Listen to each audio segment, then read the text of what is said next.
भारत में हर साल फसलों की कटाई के बाद 500 लाख टन फसल अवशेष बच जाते हैं। अगली फसल की जल्द से जल्द तैयारी करने के लिए किसान आमतौर पर इन अवशेषों को जला देते हैं, जिसके नुकसान खेतों से कहीं आगे तक होते हैं। अवशेषों के जलने से मिट्टी में मौजूद सूक्ष्म जीव जैसे केंचुओं इत्यादि तथा पोषक तत्व जैसे कार्बन, नाइट्रोजन, फास्फोरस, पोटेशियम और सल्फर नष्ट हो जाते हैं, जिससे मिट्टी की उत्पादकता घट जाती है। मिट्टी की उत्पादकता क्षमता फिर से बढ़ाने के लिए किसानों को अधिक लागत लगानी पड़ती है।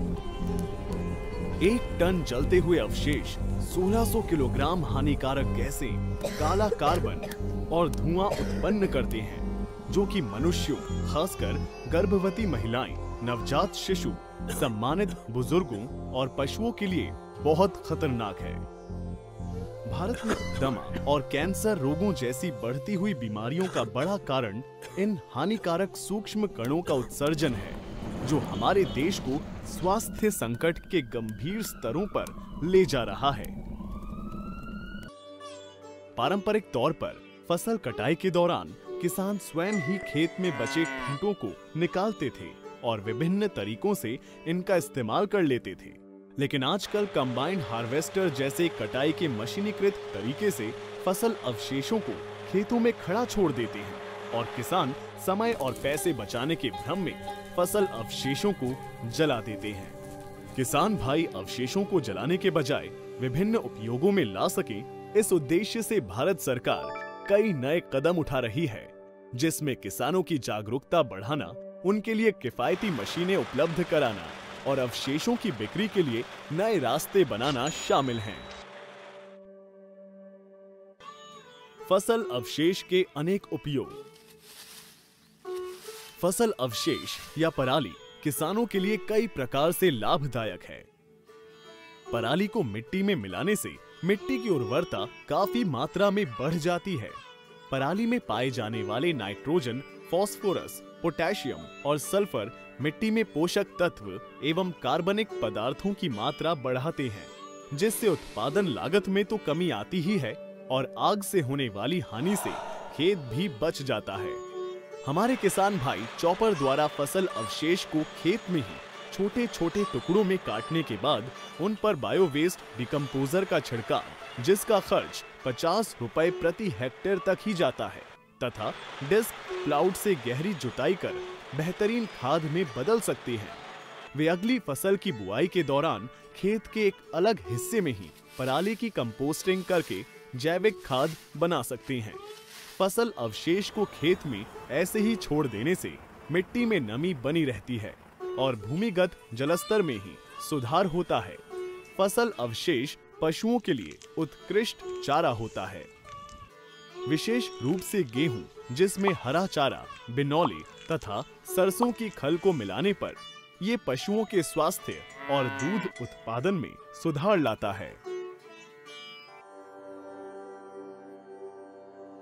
पराली मशरूमों की वृद्धि के लिए एक उर्वर आधार है तथा ये पशुओं के बिछौने और छप्पर के काम भी आती है।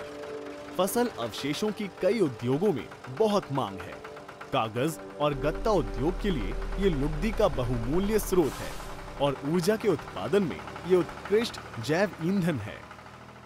आधुनिक मशीनों से फसल अवशेष के प्रबंधन।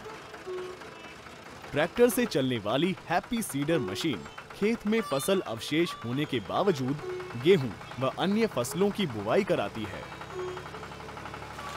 SMS यानी सुपर स्ट्रॉ मैनेजमेंट सिस्टम को कंबाइंड हार्वेस्टर के साथ आसानी से जोड़कर पराली को बारीक काटते हुए मिट्टी पर फैलाया जाता है। ये मशीनें किसानों का समय बचाने के साथ साथ अगली फसल की जुताई, सिंचाई और खाद में 7,000 रुपए प्रति हेक्टेयर तक की बचत कराती है। कई अन्य प्रकार की स्वचालित मशीनें जैसे कि रेकर, बेलर, चॉपर व मल्चर फसल की कटाई और अवशेषों को इकट्ठा करने के काम को आसान कर देती है। मशीनों को किफायती बनाया जा रहा है। भारत सरकार कई योजनाओं के तहत किसानों को फसल अवशेषों के प्रबंधन की मशीनें किफायती तौर पर उपलब्ध करा रही है। पंजाब में कस्टम हायरिंग सेंटर खोलने के लिए किसान उत्पादक समूहों और अन्य संस्थाओं को सब्सिडी दी जा रही है। यहाँ किसान ऐसी मशीनें किराए पर ले सकते हैं जो न केवल फसल अवशेष को निकालकर उनके गट्ठर तैयार कर देती है, बल्कि धान की ऋतु के बाद सब्जियां व आलू जैसी अन्य फसलें लगाने के लिए खेत को तैयार भी कर देती है। नाबार्ड यानी राष्ट्रीय कृषि एवं ग्रामीण विकास बैंक किसानों को सहकारी और क्षेत्रीय ग्रामीण बैंकों से ऐसे ऋण दिलाने में मदद कर रहा है जिनसे वे इन मशीनों की खरीद पर सब्सिडी पा सकते हैं। फसल अवशेष को बेचने के नए रास्ते। अमृतसर में एक चीनी मिल जैव ईंधन के लिए किसानों से सीधे फसल अवशेष खरीद रही है। एनटीपीसी यानी नेशनल थर्मल पावर कॉरपोरेशन ने हाल ही में बिजली उत्पादन करने वाली अपनी इकाइयों के लिए किसानों से उनके फसल अवशेष उन्नत दरों पर खरीदने की प्रतिबद्धता जाहिर की है। National policy for management of crop residues कई योजनाओं को बढ़ावा दे रही है, जिनसे किसान उत्पादक संगठन और स्वयं सहायता समूह किसानों से सीधा फसल अवशेष खरीद रही हैं। प्रगतिशील किसान इन नई योजनाओं को अपना रहे हैं और अपने किसान भाइयों को प्रेरित कर रहे हैं कि वे फसल अवशेष जलाने के बजाय उन्हें अतिरिक्त आय में बदलें। किसान भाई इन मशीनों का उपयोग कर अपने समृद्ध खेतों से लाभ तो उठा ही रहे हैं और साथ ही अपने परिवारों का स्वास्थ्य एवं भविष्य भी सुनिश्चित कर रही हैं। फसल अवशेष प्रबंधन की चुनौतियों को समझते हुए कृषि मंत्रालय ने फसल अवशेष प्रबंधन के लिए राष्ट्रीय नीति NPMCR बनाई है, जिसके सुझाव इस प्रकार हैं। अवशेषों को मिट्टी में मिलाना, पदार्थों की पैकिंग में फसल अवशेष का उपयोग, चारकोल गैसीकरण, जैव इथेनॉल उत्पादन, बायोमास आधारित पावर प्लांट, कागज और गत्ता उद्योग, मशरूम उत्पादन, जैविक खाद बनाना, चारा बैंकों का निर्माण, फसलों के क्रम में विविधीकरण, मशीनरी के लिए बैंक से ऋण, कस्टम हायरिंग सेंटर का निर्माण, जैव अवशेष प्रबंधन प्रौद्योगिकी और फसल अवशेष जलाने के खिलाफ उचित कानून का निरूपण एवं कार्यान्वयन।